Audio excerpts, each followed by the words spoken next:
Have you heard of the 1619 Project? It was published by the New York Times in August of 2019. It won the Pulitzer Prize for Commentary in 2020. Its thesis: the United States was founded in 1619 when the first slave was brought to North America. Wait, that brings up some questions. What happened to 1776? To July 4th? The Declaration of Independence? George Washington, Thomas Jefferson, and James Madison?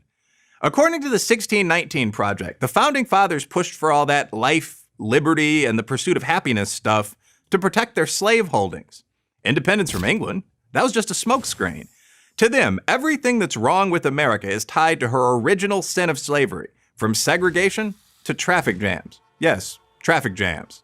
For the 1619 Project authors, racism is not a part of the American experience. It is the American experience. Is this true? Let's look at three of the project's major claims. 1. Preserving slavery was the real cause of the American Revolution. If you asked the founders why they no longer wanted to be a British colony, they would have given you a long list of reasons.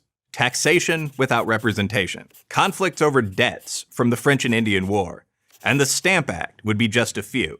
Probably most important was the burning desire to be free, to chart their own destiny as a sovereign nation. Protecting slavery was not under threat from the British. In fact, Britain didn't free the slaves in its overseas colonies until 1833, 57 years later, after the Declaration of Independence. Yes, the subject of slavery was hotly debated at the Constitutional Convention, but that was after the war was won. 2. Slavery made America rich. Slavery made some Americans rich, true enough. Eli Yale, for example, made a fortune in the slave trade. He donated money and land for the university that is named after him. But the institution of slavery didn't make America rich. In fact, the slave system badly slowed the economic development of half the country. As economist Thomas Sowell points out, in 1860, just 1 year before the Civil War began, the South had only 1/6 as many factories as the North. Almost 90% of the country's skilled, well-paid laborers and professionals were based in the North. Banking, railroads, manufacturing, all were concentrated in the North.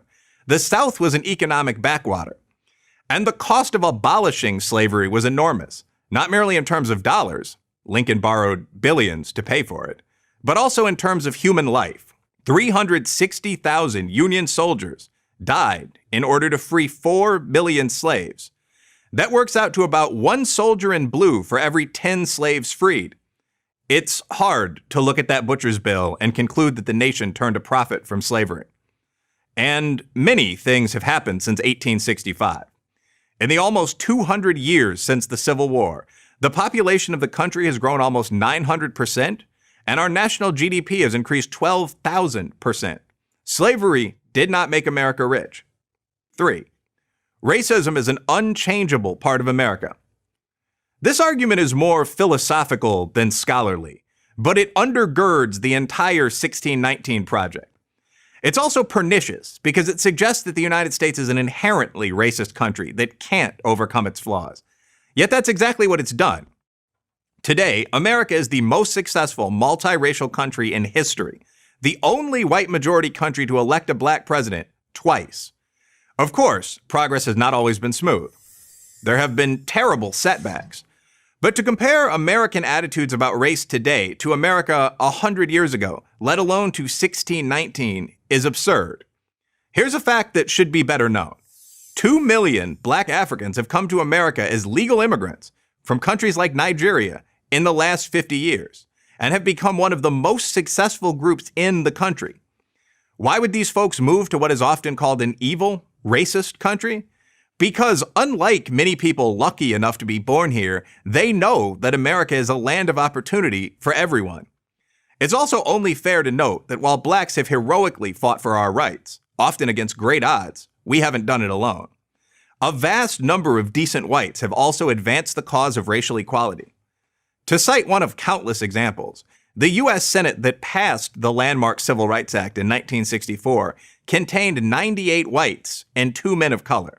And they were Asian. The great black leaders of the past, Harriet Tubman, Frederick Douglass, Booker T. Washington, Martin Luther King never lost faith in America's promise that all people are created equal. None of them believed that racism was America's defining characteristic. They were right.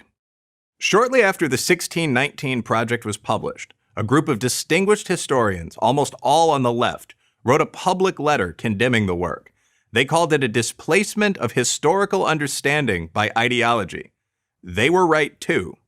I'm Wilfred Riley, Associate Professor of Political Science at Kentucky State University for Prager University.